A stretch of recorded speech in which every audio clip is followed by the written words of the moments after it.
I'm not saying they're hungrier, but there is a reason and an agenda behind having a documentary. They understand it adds to their resume. It gives them a little bit of additional profile and exposure, so it works. But whereas Wayne Bennett's unique, he doesn't need another article written about him. He doesn't need another a profile. He certainly doesn't need a documentary. So we fell on our feet with that one. So the variables which were out of my control, which were just circumstantial, were he was not coaching highly anticipated moments, because everyone likes to dream a little bit of this is a guy I'm investing in my fantasy football league, and he's gonna be big in years to come. So I think that's one area that we definitely would like to target, particularly because everyone knows everything about everyone now, except for those who are coming through the ranks. We've had a lot of people say no to the project. Broadcasters going, "Oh, it's not of interest to us," and that's amazed me. I've kind of sat back going, why is that? Why are they not? But I think it's very similar to the Matildas. Everyone knew we had a female football team, but no one really knew the power until we saw them at the World Cup in our own backyard. And then all of a sudden it clicked with people. And as we know, it was just such an incredible moment in time for our sport. Today's guest, Nick Piper, is regarded as Australia's leading sports documentary producer.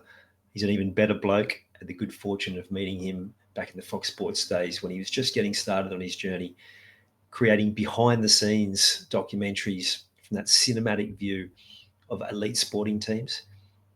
Important that he built trust quickly to be able to shoot some pretty intimate shots. And we talk a lot about those days, but also the important steps you need to take to be able to build trust in any environment. He's also fantastic at storytelling. We're going to dive into a bit of that.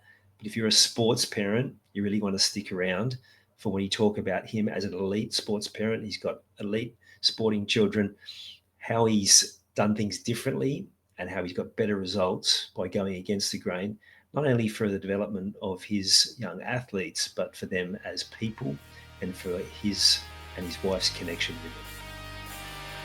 I'm Ian Hawkins, and this is Sport is Life. The purpose of sport, as I see it, is to see your vision become a reality. Find your voice, create strong connections, and learn to trust your body.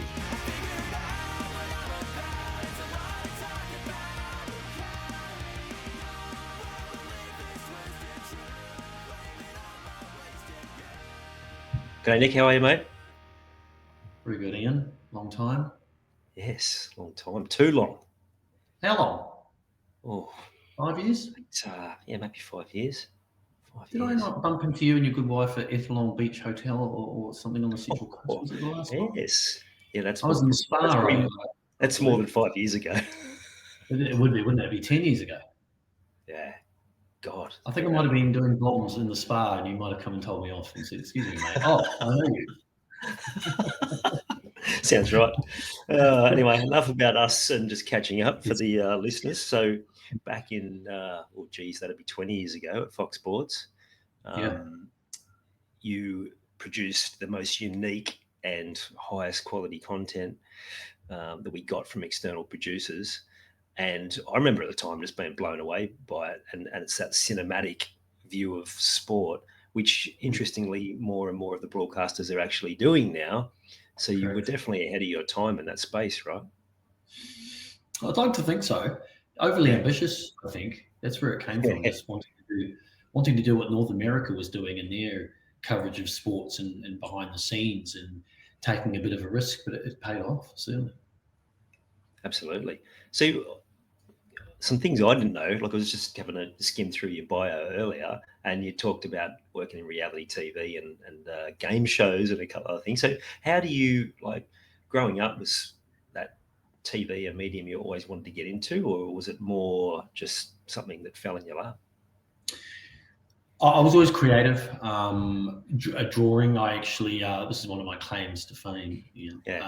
I entered and won close to 200 colouring competitions when I was young, when they used to be in the local newspaper, and you could colour them and send them in and get a prize. Now it doesn't seem to be as common nowadays, but back then it was a way of entertaining kids on a weekend. But I went to a university sort of exhibition of art, and there was a guy who had drawn a picture, but had cut out layers of the picture and put them on corrugated cards. So when it's glued together, the perspective was three-dimensional. And I remember looking at this, would have been the age of 8 or 9, going, wow, that's such a great idea.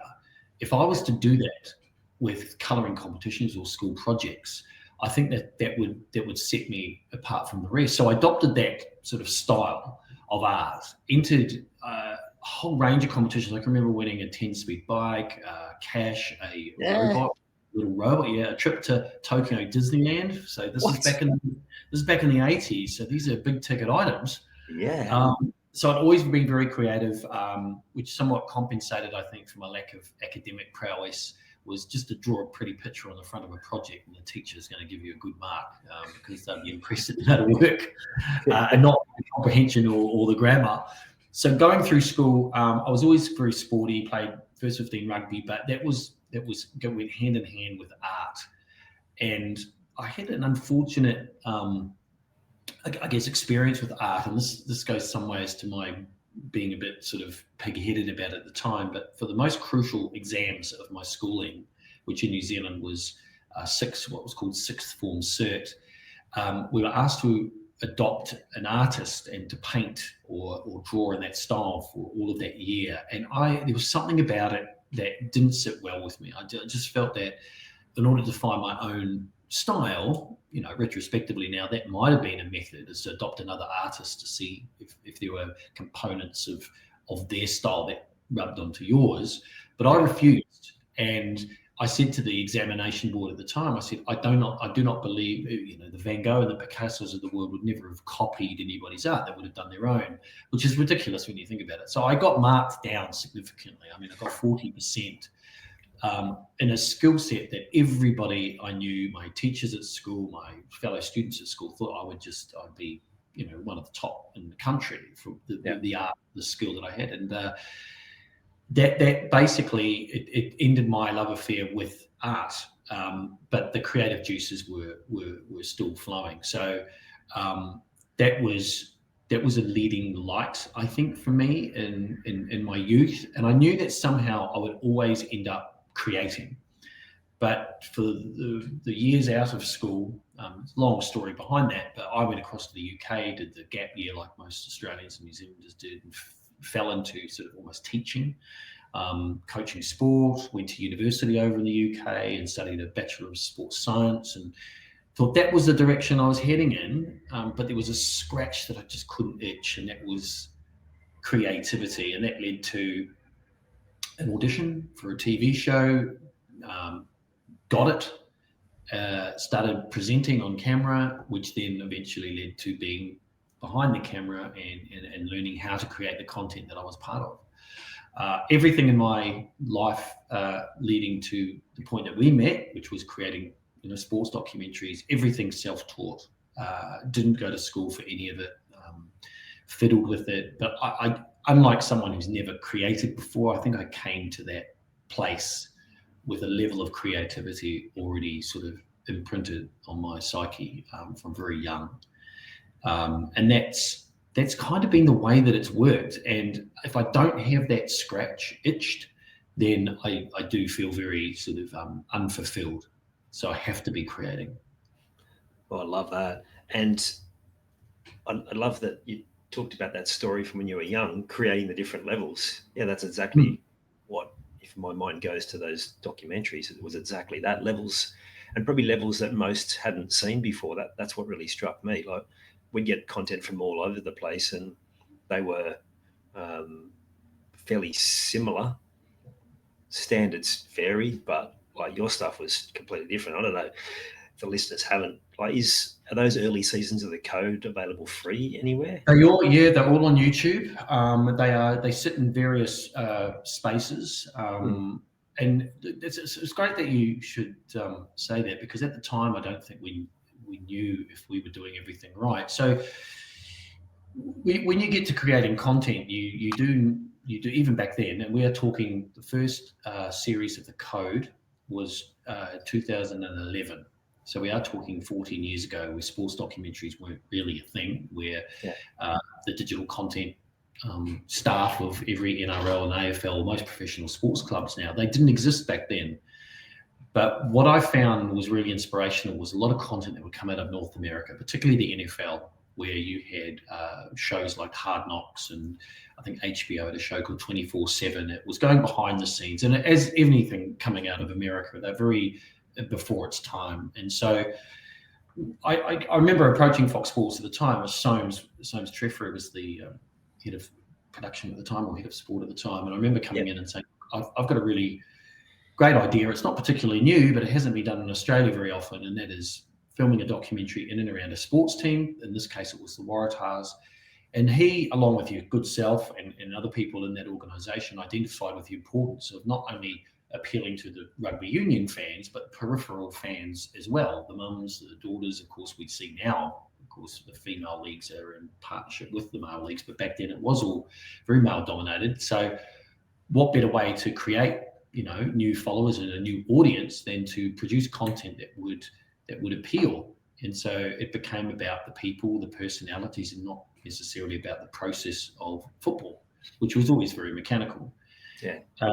And cutting a long story short, I do remember researching a little bit, and I came across a documentary called Year of the Dogs, I think. I'm not sure, Ian, if you remember that, but it was produced by Michael Cordell for Cordell Jigsaw, which of course is a very well-known production company nowadays.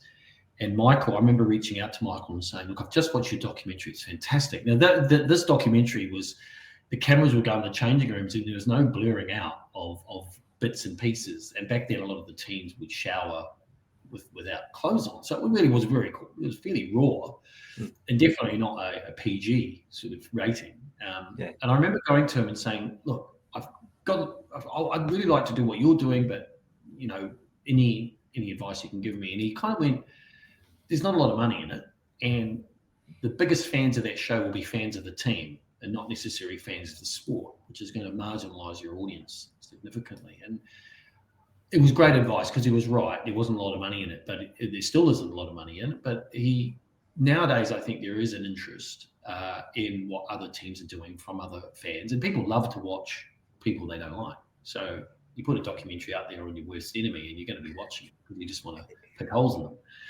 And so that's where it started. And the Waratahs were very open to the idea, and you would know this as well from your time. At the time, NRL and AFL are such great machines with their own, they don't need to appeal to a peripheral audience because they've got tens of thousands, hundreds of thousands of people. But rugby union at the time and football were really pushing very hard for new audiences. So it helped that the Waratahs had said yes. At the time, you'll remember there was the Courtney Beals, the Drew Mitchells, and they had a lot of stars and they underperformed. So you guys at Fox said, look, if you can pull it off, we're very interested in it. And it wasn't until we delivered the first episode, then I think the team at Fox had sort of sat down and go, oh, wow, this is actually kind of good. And the DSLR technology had just emerged, so it wasn't your standard shoulder cameras with your somewhat flattish kind of broadcast imagery. It was now looking very cinematic with the 7Ds and the 5Ds, the Canon series, and it was a slightly different kind of image. So we were able to utilize as best we could to produce a lot of content early in the days. That's just run of the mill now, but back then it was kind of one-off.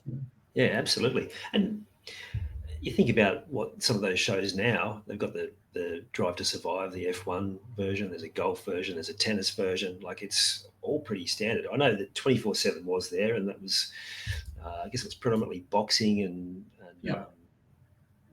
those sort of I think they did ice hockey for a season as well. Ice hockey they might have done for a couple of That's years. Right, yeah.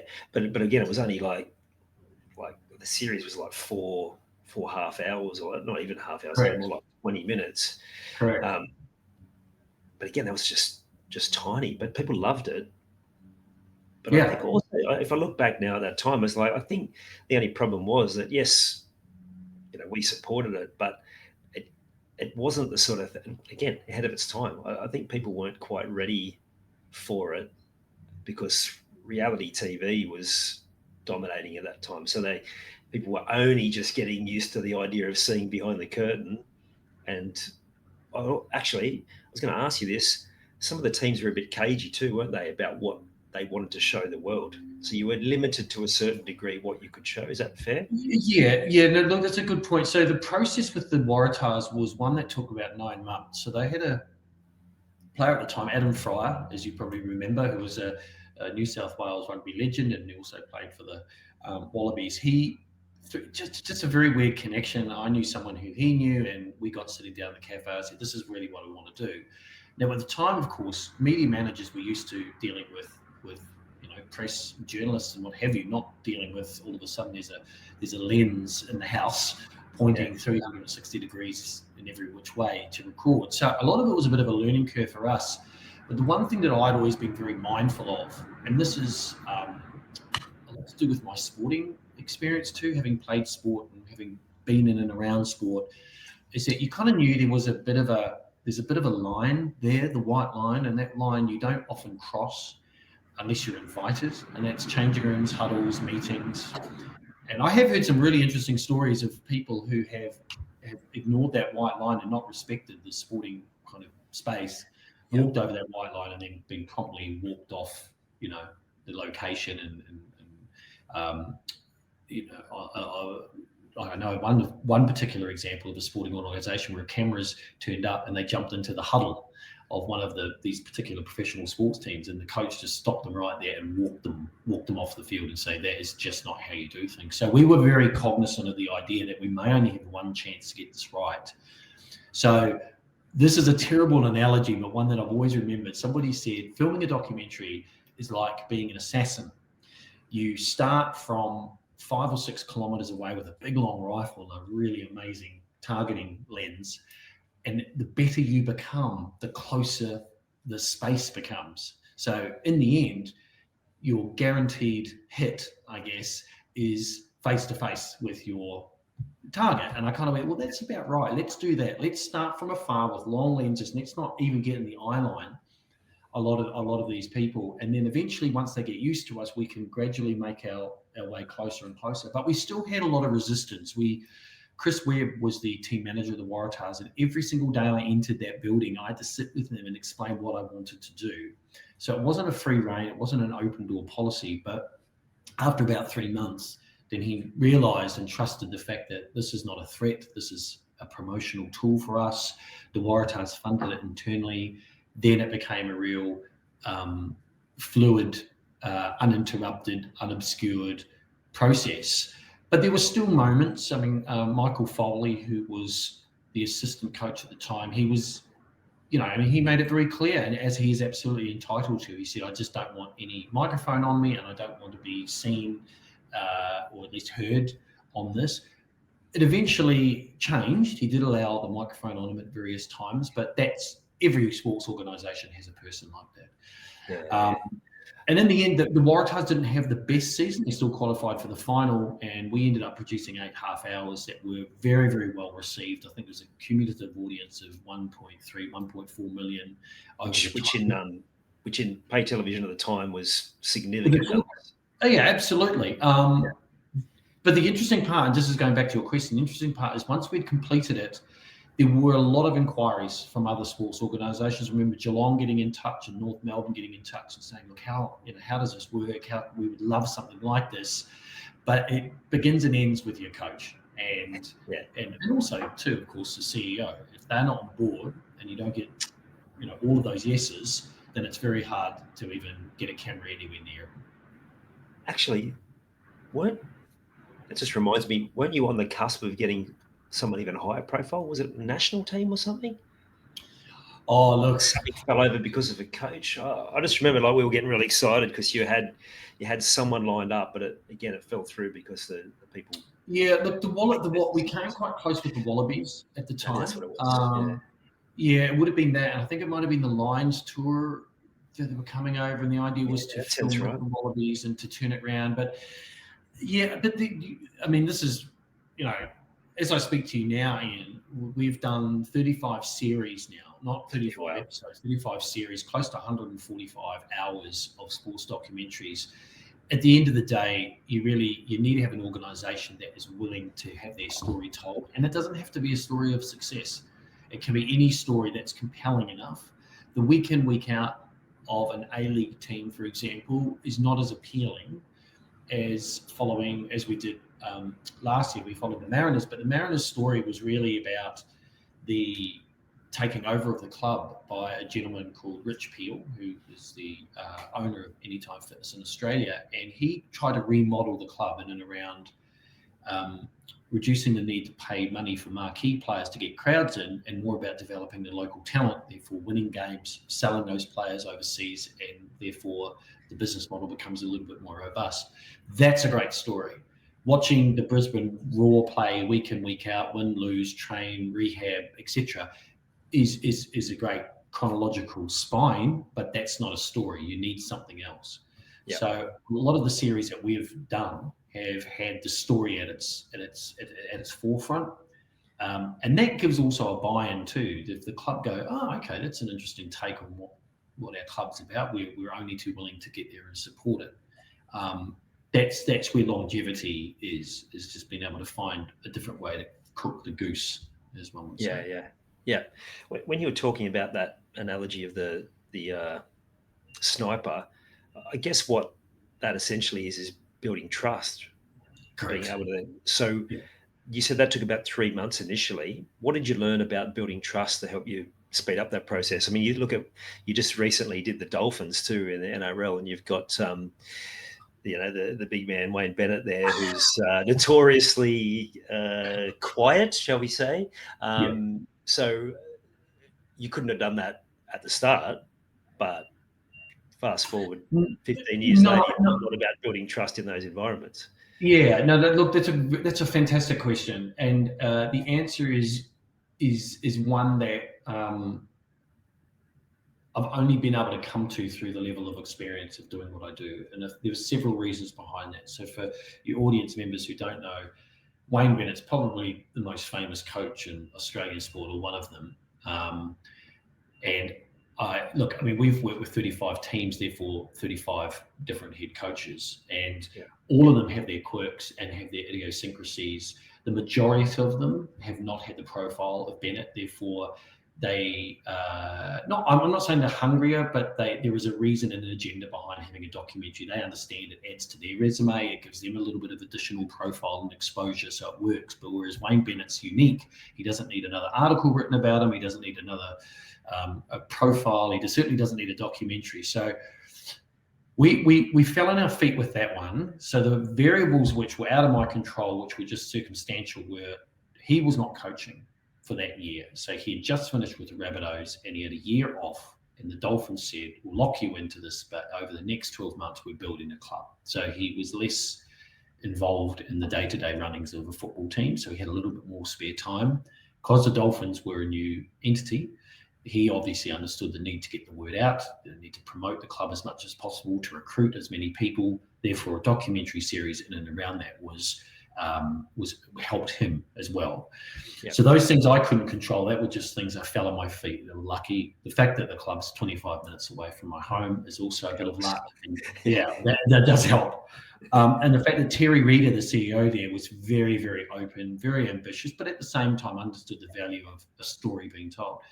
The things that worked in my favor were, oddly enough, my age. And a lot of that means that a lot of head coaches out there in a lot of organizations are not only around my age, but a little younger, a little older. Therefore, they understand I'm not a film student who's hungry for the big break or desperate for that journalistic expose. The fact I'm not a journalist also helps. They know that, my motivation is creative, not necessarily in, empowering a daily newspaper with gossip or sensationalism.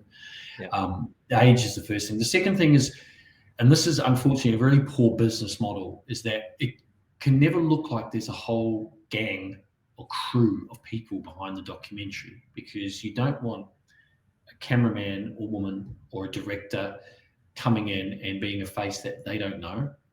Because if it's a roster of crew, they're just going to lose trust in who they talk to. Whereas from day one, I was the only face that Wayne saw. I was the only person he communicated with. In my mind, in his mind rather, I was the director, the cameraman, the producer, and the editor. So there's a level of comfort knowing that there's only one face I need to worry about instead of this caravan of people moving through the organisation. Yep. So that trust immediately is earned. The thing is about Wayne Bennett, though, and only people who are very close to him will know this, is you do have to prove yourself to him every day. So I would finish a day sometimes, Ian, and I would have had a microphone on him in a recruitment meeting going, I'm spinning gold here, because no one's ever heard Wayne Bennett in conversation. They've seen him grunt his way through a press conference. Yeah. And I'd be driving back over the Redcliffe Bridge going, this is unbelievable. He's got tomorrow, I'm going to be able to call him mate. And you get there and he would see me approaching you and go, what do you want? Okay, right. Okay, I see now. I have to earn his trust every day. It's Groundhog Day. It's going back to zero and having to build up my points every day. But that's the individual he is. And anyone outside of his playing circle, he knows he has to be wary of. And in the end, our relationship was pretty good. And I'll tell you this story, that the first episode was cut, and not many people understand the process or even understand what we're trying to do with their story until they see it. Don't tell me, show me. Yeah. So we showed him the first episode, and most people last about 15 minutes, and then they kind of go, oh yeah, I trust you. This looks great. It's awesome. It's very inspirational, fantastic. We thought it might be a current affairs story, but it's helping everybody move forward in a positive way. So we sat down with Wayne, and I had Trad McLean, the media manager, and Terry Reid, the CEO, and they both had clipboards with full of reasoning notes. In other words, being able to tell Wayne, the reason this is in is because of this and because of this. And Wayne came in and we played it to him, and 60 minutes went by and it was torturous. I was getting nothing from him. Getting nothing, just sort of sitting there and pulling like this. And right at the very end, I turned the lights on. I didn't even ask him, and he stood up and he goes, I don't need to stick around. He said, there's a lot of work that's gone into that, and just left the room. And Terry, myself, and Trad we just looked at each other. We were amazed. We couldn't believe it. But I should have trusted him. Is that the ultimate compliment from him? Yeah, pretty much. It's not nothing to pick out. Yeah, it's not what they say; it's what they don't say. Is that? So, that's good. But to be honest with you, I should have trusted myself a bit more in that situation, knowing that over that time I'd established a fairly good relationship with him. I had travelled away with him, and he would come up to me sometimes and say, you can't put that bit in. And none of the bits he asked to not have in were that important anyway. I think in his mind he felt like he was probably giving too much of himself in those moments, but they weren't critical. I should have known that's his reaction would be like that. And there was a couple of swear words which he noted later. He said, I'd rather not be heard to swear. And he was right in that regard, because there's a lot of kids who would watch and be part of the Dolphins, process and fan base, etc.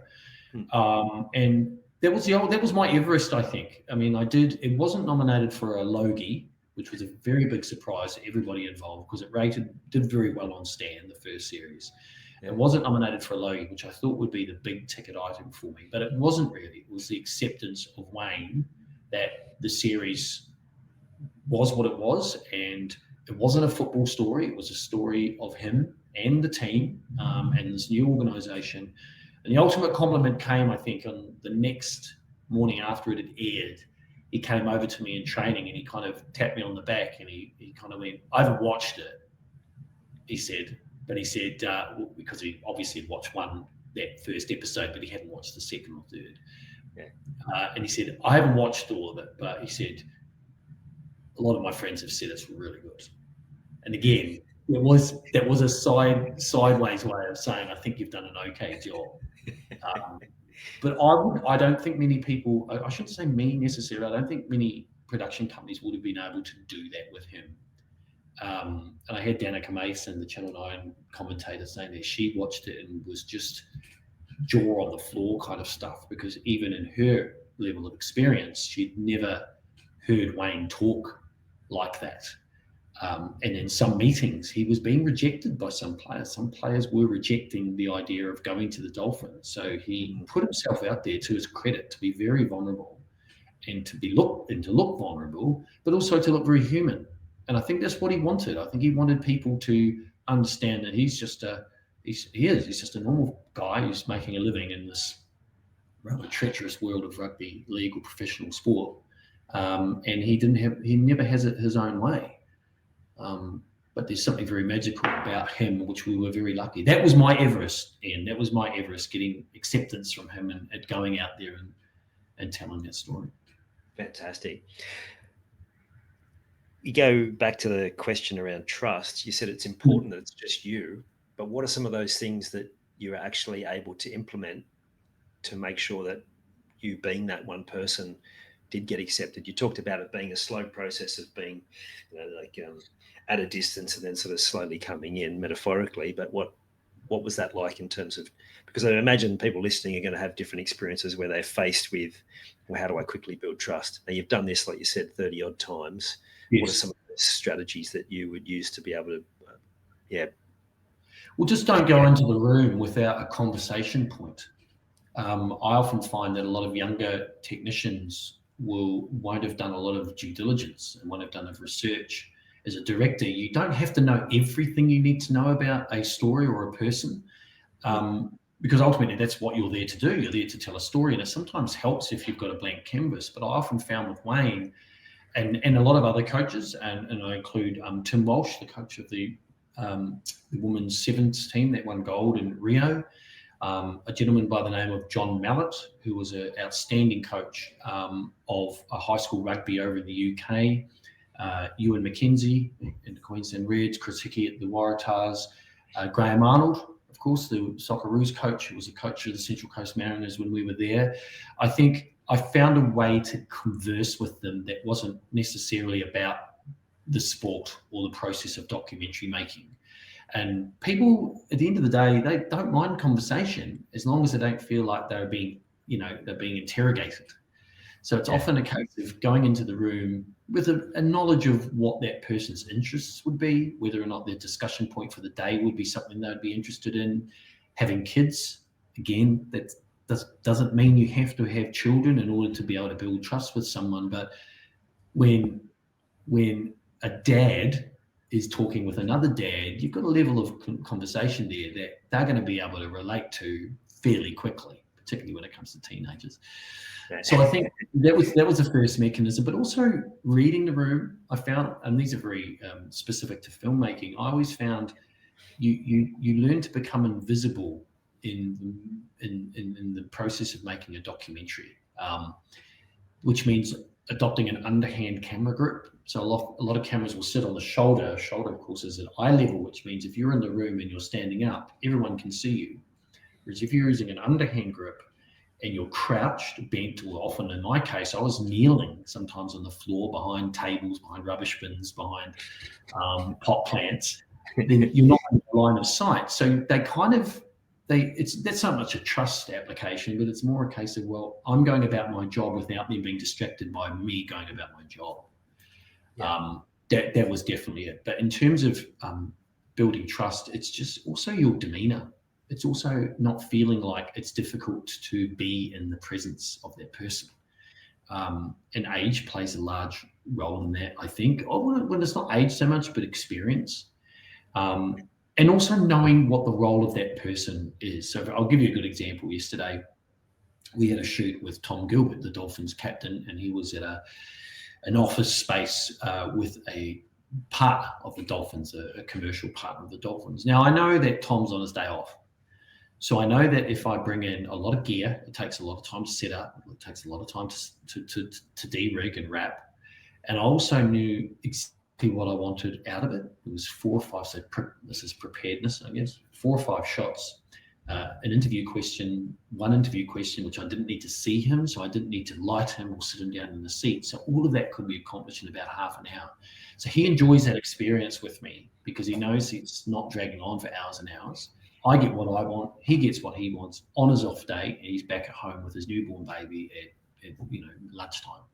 Brilliant. So, I understand that not a broadcast, particularly like someone like Fox and in Channel 9 and large broadcasts, they'll turn up with a truck full of gear and a call sheet with 5 or 6 names on it. I know there's certain things you have to do that way because that's the way it works.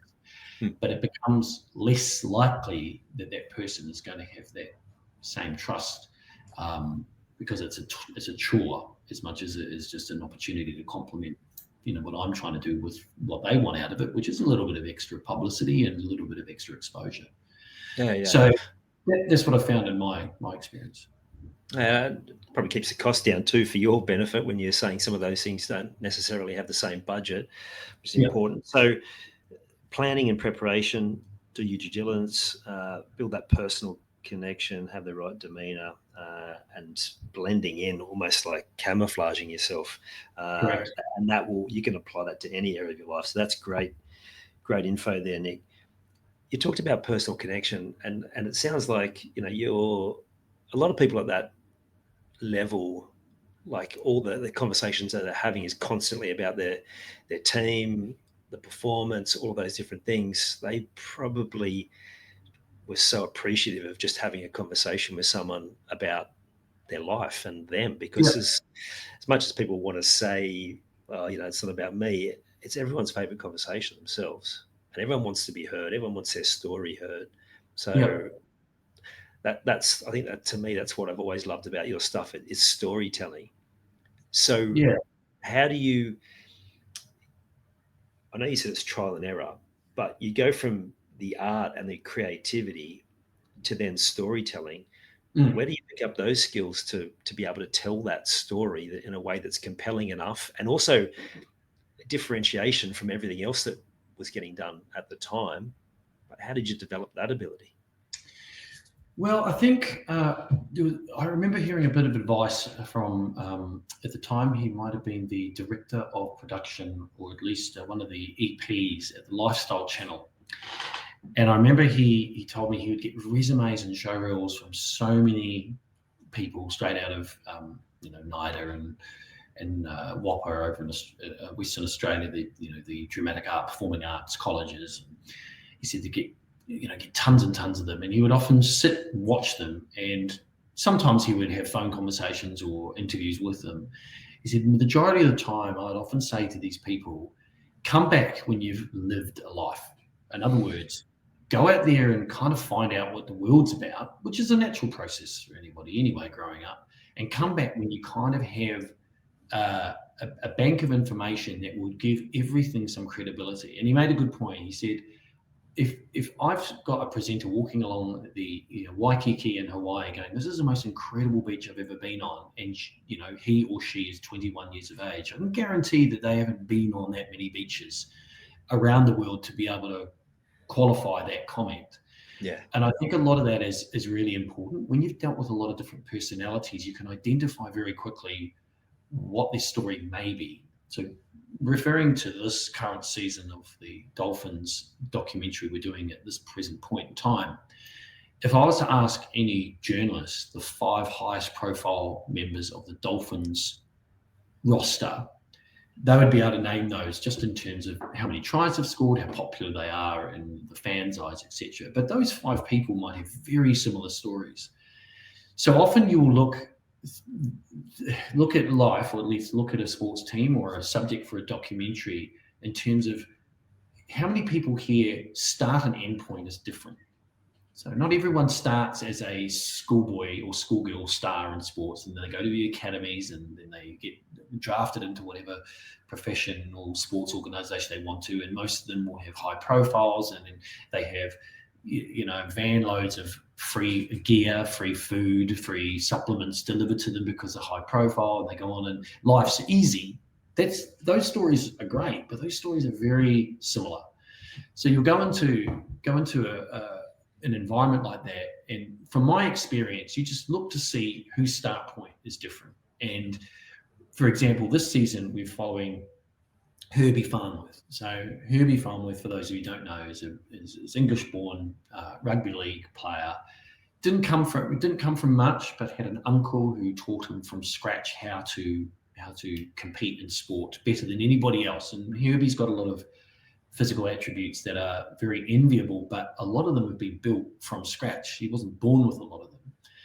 He came across to Brisbane when he was 18, 19 years of age in a foreign country where even he said that the language barrier was significant. We're all speaking English, but when you're from the north of England and you're speaking in, rhyming slang and what have you, all of a sudden you get here to Australia where everyone knows each other, and he found it very difficult. So he had 3 or 4 years of really trying very hard to assimilate into a new culture with nothing guaranteed on the back of that. So his start point is very different to someone who has gone to, a GPS private school or a rugby league sort of the Kebra Parks or the Patrician Brothers of the world, where a lot of those stories are very similar, but Herbie's was very different. You get a guy, Josh Kerr, who's not an A-list player, but for the last couple of weeks has really turned the games that he's been playing on. He's a local Redcliffe boy who's fallen on both sides of the coin. He has been red carded in his previous season a couple of times, which in his mind cost him Dolphins victories. He's off contract this year, so he's actually playing for a new contract, and he's got a new baby along the way, and they've only just settled in their new house. So he's not playing for likes and clicks. He's playing for his the future of the next couple of years and the stability of his position. So his start point is in a very different. Then you look at a guy like Tom Gilbert, who's just a natural born leader, but still has had to have 2 whole seasons off through to season-ending injuries. So this is a guy who's lived football all his life, but now is faced with the fact he's got 24 months of not playing any football. So how's he going to handle that? What's he going to do? And he's gone and thrown himself into an internship with a local construction company. So he's living life after football while still living his life in football. So these are just contrasting. They're fantastic stories. You've got young players who are about to make their debuts. You've got older players who are getting ready to retire. The model is very much painting it as if it's a cast of characters in a film. And everyone has different ends and finish points. Everyone has different motivations. And most people can identify with that because most people are familiar with the construction or exposition of a television show. Who's the baddie, who's the goodie, who's a protagonist, who's the antagonist. You don't have that so much in sport, but that definitely helps you build a cast of characters. So that's where it begins and ends. Oh, I love it. That the best TV shows have got all the different characters of very different personalities, and that's what makes it work, right? So is that where your past experience of working on different non-sport programming came in, or is that something that you just developed over time as well? I think I've developed that over time, but it's also a case of when you sit back and when you look at a show, when you've done 35 of them, you're looking for opportunities to do something different. Yeah. And we recently had a very interesting, I won't mention the name of it because it could still come about, but they didn't want the story at all told of their team on the field. They wanted it told through the partners. So I guess for want of a better term, the wags, the wives and girlfriends. And I kind of went, do you know what? I think that's important. I mean, there have been shows made of partners of footballers, and a lot of them partners of well-known businessmen through Desperate Housewives, or what do you call it? Real Housewives of Beverly Hills, etc. So that flips it completely in the other direction. And we did a little bit of that with the Dolphins in the recent series that we're doing. We've turned our cameras on some of the wives and partners of that because it's just different kind of spin on it. And then sometimes it's the people that the players or the main focus characters share their lives with will often be able to reconcile or put into context the true battles that they might be facing or the adversity that they're coming up against, because they see it a little bit like a camera would see it from the outside. Yeah. And that's something that we try to do whenever an idea comes through the door. Look, I'll be completely honest with you too. It's, I'm running a business. It's the commercial component to that is what props up the creative. So you have to look after the X's and O's. And there will be some jobs that'll come through we don't truly believe in, but we'll do because it has value and there's a budget to it. But even then, we want the client, or at least the organisation, the club, whatever it might be, to be surprised at the take in which we or the spin in which we throw at it, because then it means that we're caring more about the The second layer is what I've heard people say. Don't worry about the first layer. That takes care of itself. Always look at the second layer. What's a second layer of narrative? What's a second layer of stories that people may not be aware of? And that might be something as simple as, for the Dolphins, for example, in Dawn of the Dolphins, there was a very interesting story about a young fellow who was working as a groundsman at the club. And he'd come over from New Zealand and had played a couple of games of rugby league after playing rugby union all his life. And he got recruited by the club after them seeing him as rugby union and some of his rugby league results. And so he went from being groundsman to being, in the academy, or at least in the development squad, then ended up playing for the Dolphins, scored a try at Suncorp. That is an incredible story. He's now playing rugby union in Japan. But that alone is like, you can't, you can make all the plans you want to tell great stories, but some stories just creep up on you without you even realizing, and you just thank the television gods for it being delivered on a plate. Fantastic. Absolutely. It's just life, isn't it? Like, it is. You've got to appreciate the things that come without much of your effort, because that's a result of all the hard work you've put in before it. Can we change direction? Change direction a little bit now, Nick. You mentioned GPS private schools, and I know you've done some of these shows for them, but a lot of the listeners will be sports parents or coaches. So given you've got extremely active children, and they are, well, I don't know the full depth, but I know at least one of them is at an elite level. What have you learned about yourself navigating that space as being a elite sport parent? And I'd put the elite part on the sport part, not necessarily the parent, because let's be honest, we're all doing the best we can with the resources we have. I don't know if I know any elite parents out there, but if one exists, let me see them. But what have you learned about yourself and some of the things that are going to be beneficial to the listeners through that process? Well, I'm passionate about what I do as a job. I love it. I get up every day and I've got palettes of colour in which to paint my day with. And even before we got onto this interview, Ian, I'm currently trying to find the right piece of music to go over this montage of a player in a helicopter. There's a lot of information that you don't really need to know about, but the idea of going into a music library and finding the right piece of music. My job right now is to sit back in my chair, close my eyes, and listen to a range of music that moves me. Now, that's how good is that? That's a job. That's what I need to do before lunchtime. Of course, there's 10,000 songs in that music library, so when it gets to 1 o'clock, that's when my stress levels will peak. But I'm passionate about what I do, but I'm also very passionate about my kids in sport. So very briefly, all three of my boys, girls 8, so she really hasn't sort of exercised the sporting muscle yet, but all three boys have at some point represented their state, and in one case their country, in a sport, triathlon, swimming, cross country, tennis. It's the best piece of advice I've ever heard was from a tennis coach a state tennis team, and he said, if I had my wish, I would make it compulsory for parents to drop their kids and pick them up and not attend any games. If that was my wish, for several reasons. It frees kids of expectation, it allows coaches to be coaches, and it allows the child to problem solve everything themselves.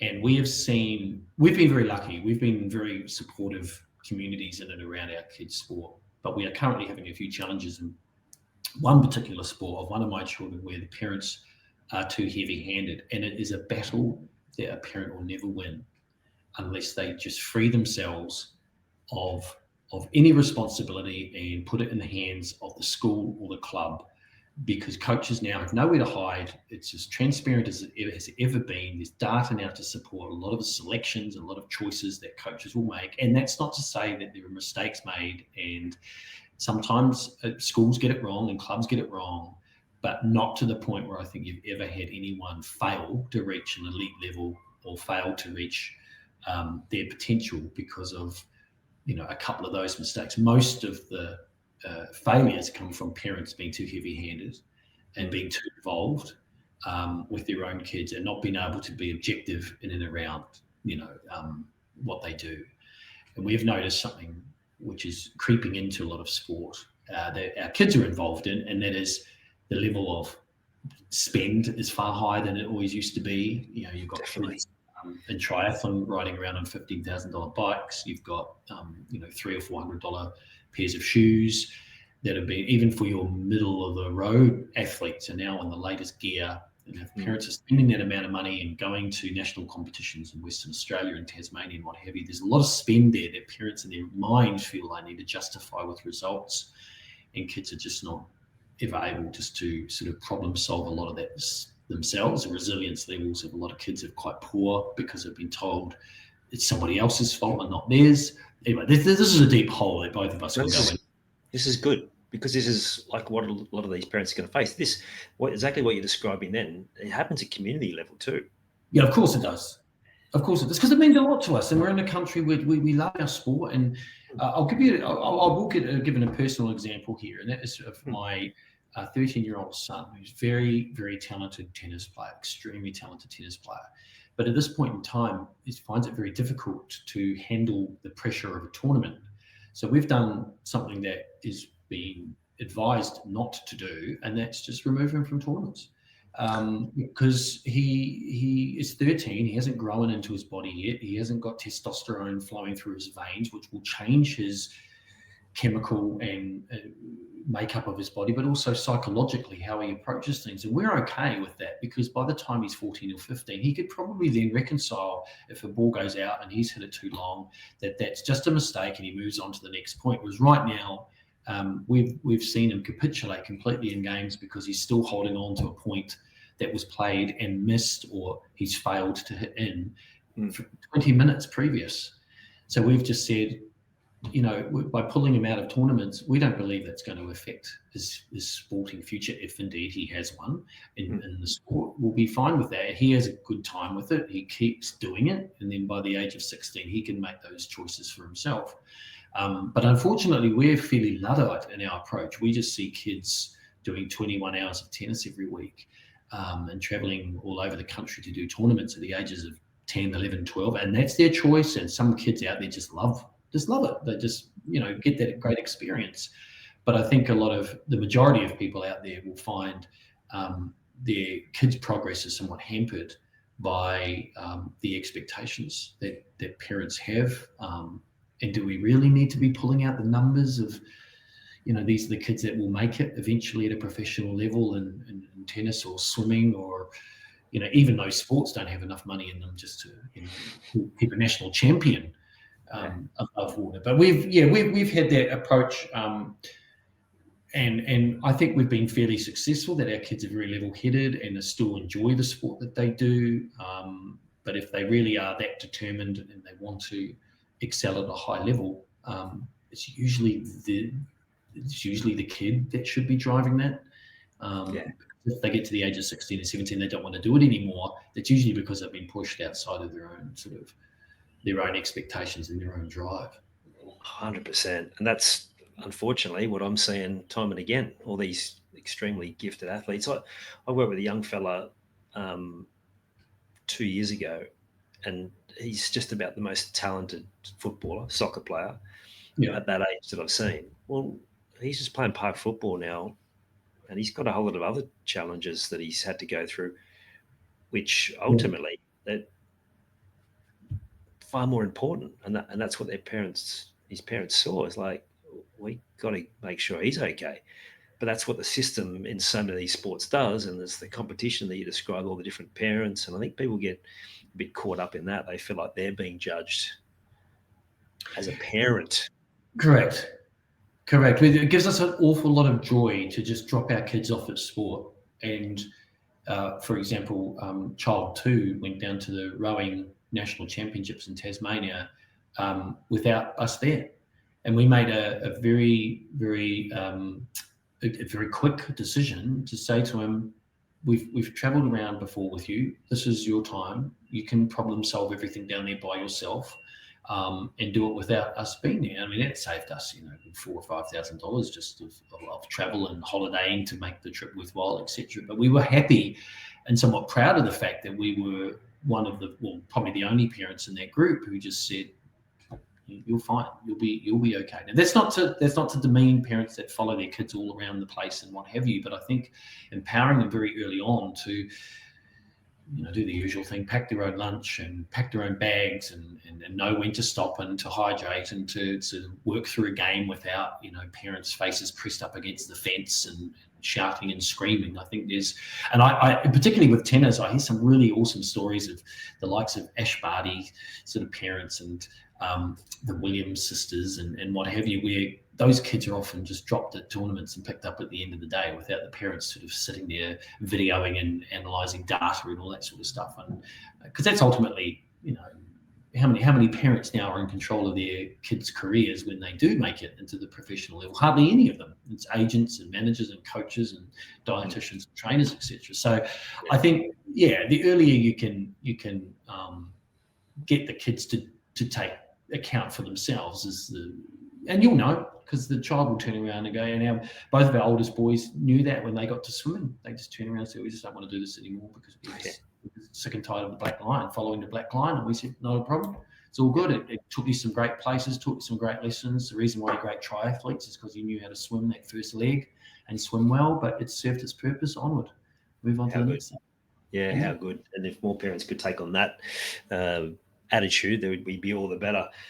The key sort of things you mentioned there, like there is an absolute lack of resilience because it comes from a young age. It's like parents just doing everything for them and trying to protect them from not just physical safety, but emotional safety. They don't learn any coping mechanisms anymore because they're just too protected. And that other word you mentioned there was control. It's like letting go of that control. I think that ultimately is the thing. They've got to be in control. They've got to be empowered. All those words you use, if they're not, they're going to always need that validation from someone anyway. And if they don't get it, well, then it's maybe they still have a successful sporting career, but to what cost? I mean, you look at some of these athletes out there now and behaving badly and there's a massive pile-on from the media and social media and so on. It's like, well, have you walked a mile in their shoes and seen what they've had to experience to get to that point? Like, is that, as a parent, is that worth it? So I love what you've said there, is like they've got to the end of that journey and they're walking away and they're like, and you're like, yeah, cool, away you go. Well, I don't think there are many sports out there where you can determine the future of their participation or their level of excellence at a young age, with the exception of maybe diving and gymnastics.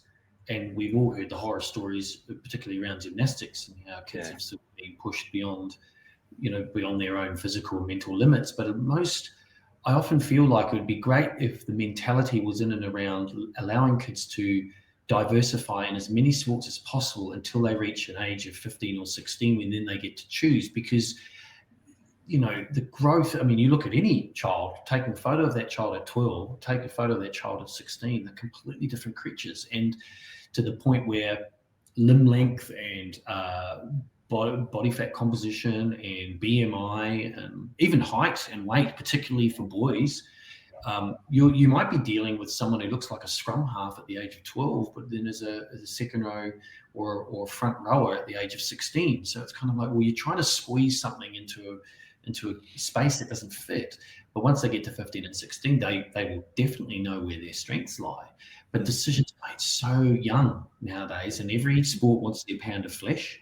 So you know what it's like, Ian. You could kind of in January you're starting to get emails from AFL and football clubs and rugby union and NRL saying early subscription and you get 30% off if you subscribe now, and everyone's wanting to capture that. And we've noticed too with a lot of the schools, particularly with rugby union, and I'm not saying that there's anything wrong with that, because a lot of these kids go to certain schools because of those sporting choices, but pre-season training is in January.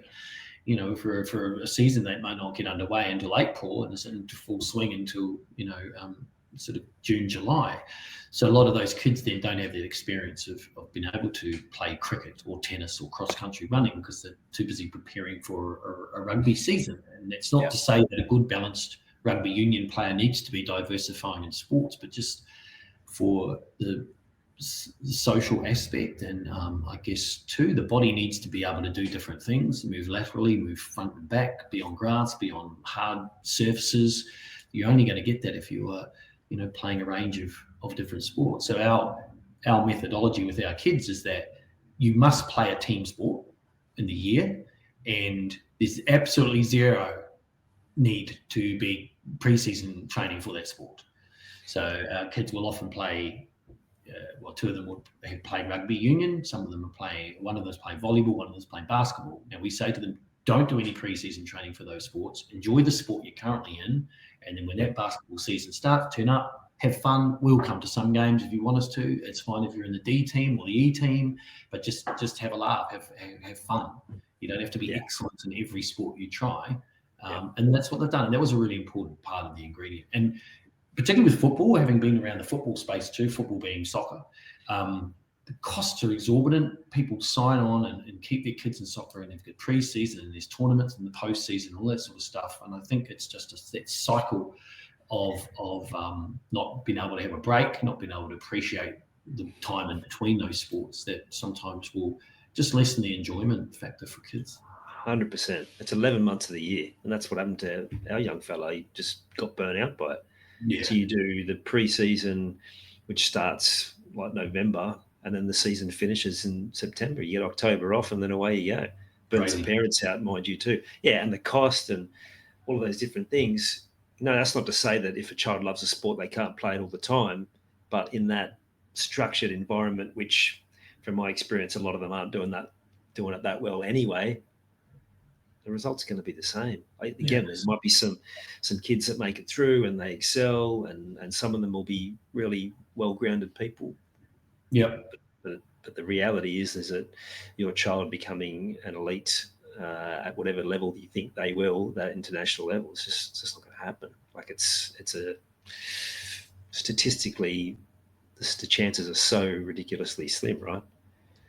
Well, they are, especially if you think about a lot of Australian sports that Australians play, like swimming and athletics and running and footy and all that sort of stuff. The payoff is very small, if at all. I mean, I don't know many swimmers who devote, 6 days a week to training, and sometimes 12 sessions within those 6 days. The very best you can ask for is a couple of gold medals at the Olympics, and then maybe some endorsements from, sort of a sporting clothing company, and that's kind of as good as it's going to get. So the idea of, and we've seen it before at swimming carnivals up here at Chandler, parents just sort of psychoanalyzing their kids and macro measuring every single moment and step they take, and the kids just go, well, I'm done by 16, where the parents are kind of going, well, this is a future career for my kid. And I'd like to say it's mainly parents who may not have experienced sport in their youth that they're pushing their kids without knowing the parameters and the boundaries in which to work in, because they've been through it themselves. But it's nowadays it's anybody. Parents who have experience in sport now feel slightly more entitled to know how to push their child or where to place their child's interests. And it's just like you said, the numbers are there. That's the problem. But nowadays we're living in a world where facts don't seem to mean much. But if you drew up that data and put it in front of the parents, saying your child is more chance of being on the moon by the age of 30 than they are of being a professional cyclist, then I don't think they'd listen anyway. They'll just push on as much as they want. That's right. It's like you said before. Of course, we care as parents. So this is not like we're not bad parents. We care, and we. I think a lot of it is, well, I had some talent. I didn't get these opportunities. I'm going to make sure my child gets every possible opportunity. So there's an element of that which you get, and I've been guilty of that myself. Right. I think the thing, like you talk about the data, like there's a great video which I've mentioned plenty of times before on this pod. It talks about the talent scout talking about over 40 years is all of the children that make it aren't the most naturally gifted. They're the ones that have got resilience and are good characters and work hard and all those different things. And there's only he rattled off 5 people over 40 years that had both.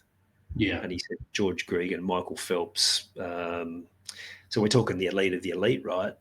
Of course. So the reality is what you're doing is a disservice to your child if you're too hands-on, because they're not learning resilience. They're not learning good character. If anything, they're falling out of love with the sport and stepping away. So, you've raised some great points there, Nick. So if you look at your story and you look at the future of your still Onion TV, correct. Yeah. future of Onion TV and your creativity and storytelling, what does the next 10 years hold for your story and the story of Onion TV? Good question. Well, I should have an answer for that. I don't really. And that's only because we're quite happy just rolling from project to project, and you don't really get enough time to sit back and to start. I'm actually quite a poor business person, as a lot of creative people tend to be. You kind of you work and you live and you give everything you can to one project, and then it finishes and you're kind of hungry insatiably for the next one, and you dive in and you kind of, I have to actually do accounts and maybe a little bit of financial planning in this in this particular part of the year, but I don't, because again I'm fueled creatively.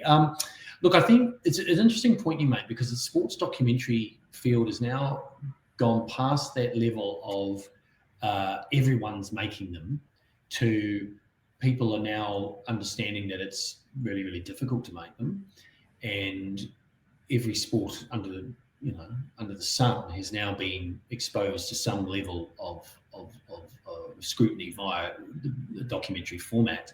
I think for us, one area that we choose to corner the market on, and that is the domestic market. So I think the likes of Box to Box Films, which of course famously put together Drive to Survive, and they've turned the camera on ice hockey and Major League Soccer and tennis and golf and what have you. There's only so many series you can do of those sports, and because nowadays I think the exposure of a lot of leading sports stars is to the level of saturation. There's not many secrets anymore. I mean, we know everything about everyone, but I think when you get to the grassroots level, or certainly domestically, a lot of sports, I think there's a lot of stories there untold, and I still think people now are more interested. We've found this trend, particularly in the football codes. People are obsessed with finding out where the next big thing is coming from, not necessarily the next big thing or the next big thing that's currently playing.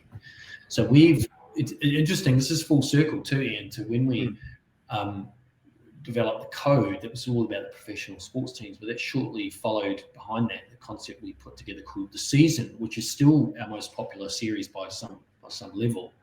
And that was looking at high school sport. And we followed Westfield Sports High in 2018. And Westfield Sports High at the time, and it's currently still one of the leading rugby league schools in Australia. And they made it to what was called the GIO Cup final, National Cup final against Keebra Park. Now, Keebra Park at the time had a few Fafitas, Boyd, who of course has gone on to play for the Titans. But the Westfield Sports High team had Matt Dury, who's currently with, I think, the Sharks. Para, so you would know that, of course. Jason Saab at Manly, Lindsay Smith at Penrith, Tommy Talau, and Jake Avarillo, of course, who's up with the Dolphins. So at the time, when you looked at those kids, they were just like everyday high school students, but there was some sort of satisfaction in filming those guys at an age where they were just figuring life out, and all of a sudden look at them now, they're applying a trade. So I think our direction will probably be back into that space where sporting stars in the future identified very young, and people would love that. People love to cherry pick. It's like the draft, for example, in the NFL, which I think starts tomorrow. Everyone loves the draft. It's one of the most highly anticipated moments because everyone likes to dream a little bit of this is a guy I'm investing in my fantasy football league, and he's gonna be big in years to come. So I think that's one area that we definitely would like to target, particularly because everyone knows everything about everyone now, except for those who are coming through the ranks. And look, diversifying our portfolio as well. We recently shot a couple of pilot shows. We're currently in the middle of a really unbelievable project, and that is the launch of Australia's very first ever locally made orbital space rocket, which is currently sitting up in Bowen, waiting on final permissions to their launch. So we've been filming in and around the two brothers, the Gilmore brothers, who are just everyday blokes from the Gold Coast, who made a little bit of money in banking and decided to learn all about rocket science, and are now dipping their toes in $1 trillion industry, but they still have to get that first rocket up. So we've been following that story, which again, it's not a sporting story, but it is all the ingredients: characters, personalities, adversity, and told in that uniquely Australian way, where it's kind of like a couple of kangaroos bouncing over the launch pad, and a whole bunch of Bowen farmers looking skyward at this incredible rocket going, what's going on here? Some smarty pants has built a rocket. And we're waiting on that. Once it launches, then I think the story is going to become more important, because people will be asking, who are these guys? How did this even happen? Diversifying our portfolio, I think. Very cool. Love that. And there'd be genuine public interest in that, the fascination that's happening in Australia. The fact of, there's an interest in that area, whether you love or hate the whole Elon Musk thing. You reckon you generate some interest, and I love the imagery that you just created in my mind of these rockets out in the farmlands with the kangaroos and the farmers and so on. Fantastic. Well, and that's exactly what it is like. But we've had a lot of trouble getting buy-in from people on it. We've had a lot of people say no to the project. Broadcasters going, it's not of interest to us, and that's amazed me. I've kind of sat back going, why is that? Why are they not? But I think it's very similar to the Matildas. Everyone knew we had a female football team, but no one really knew the power until we saw them at the World Cup in our own backyard, and then all of a sudden it clicked with people. And as we know, it was just such an incredible moment in time for our sport. And I think the same will be for the rocket ship. At this point in time, it's just sitting there on a launch pad doing nothing. But the moment it goes up into the air and the film crews are all, following it and filming it, that's when it becomes a thing. And that's when I think our story will truly resonate. Yeah, and it sounds like when you were starting out with The Code, it was kind of how it was received to a certain degree from a lot of different places. They didn't know what it was. They weren't sure. It sounds like a winner to me. And as you said, once the interest starts getting in and around it, and you've got this unique take on it, particularly the way you shoot things with that cinematic view, man, that'd be fantastic. It's going to be fun. So you said your shows are scattered around a whole lot of different platforms. Do you have a sort of central hub where people can find them? Because I know you've mentioned a fair few of your shows, and I'm sure people will want to check them out. We do. We do have a holding platform for all of those shows. It's at Onion TV or Onion Television on YouTube. You'll find almost all the whole series. Dawn of the Dolphins is currently on Stan. There's 3 1-hour episodes following the Dawn of the Dolphins, obviously.